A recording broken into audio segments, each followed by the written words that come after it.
If you started researching hormone therapy, you've probably noticed something pretty quickly. There are a lot of clinics offering it, with different approaches, different promises, different philosophies. For someone already feeling overwhelmed by their symptoms, that can make it difficult to know who to trust. So today we're going to walk through the 6 things that tend to matter most when choosing a hormone therapy provider. These are factors that usually lead to safer and more sustainable care over time. First, look for a provider who evaluates hormones as a part of a larger system. Hormones don't operate in isolation. Sleep, metabolism, stress, body composition, and overall health interact with hormone signaling. When care focuses on just one number or one symptom, important context can be missed.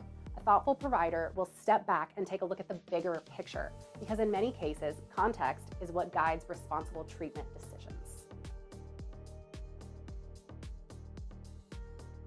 Second, pay attention to how a provider uses lab testing. Labs are very important, but they're only one piece of the big story. This is a conversation we have with patients fairly often. Someone may feel very different than they're used to, but their lab results describe normal. That's where clinical judgment comes in.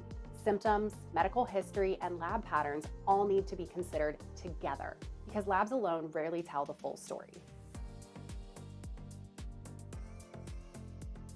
The third thing to look for in an approach is that starts conservatively. Hormone therapy should not be treated as a quick fix.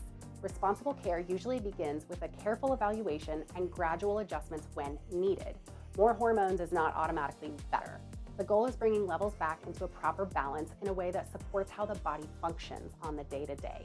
And that process looks very different for each person. Fourth, look for providers who emphasize monitoring. Hormone therapy isn't a one-time decision. It's a process that unfolds over time. Your labs, symptoms, and overall health need to be reassessed periodically, and adjustments are to be expected. In fact, they're a part of responsible care. The body changes, and treatment plans should adapt accordingly. Another factor is flexibility. Hormone therapy works best when treatment can be adjusted based on how someone responds. Some delivery methods make those adjustments easier than others. As for many patients, that flexibility helps clinicians maintain stability rather than chasing larger swings in hormone levels. The goal is steady, sustainable improvement, not dramatic short-term changes. Finally, a thoughtful hormone care usually includes attention to foundational health. Your sleep, nutrition, movement, stress management, these are all factors that influence hormone signalings in the entire system. That doesn't mean lifestyle changes replace medical care, but supporting these foundations often helps create the conditions for therapy to work even more effectively. And small, consistent improvements tend to be more sustainable than big, dramatic changes.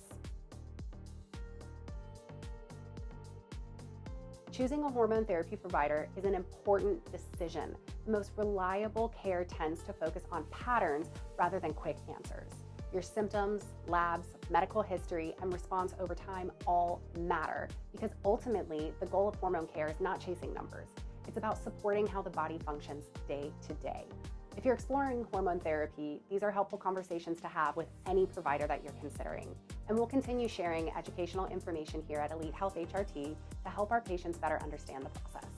If you'd like to learn more about how hormone health is evaluated, our team at Elite Health HRT is available to reach out and schedule a conversation and explore whether a personalized hormone care approach may be appropriate for you.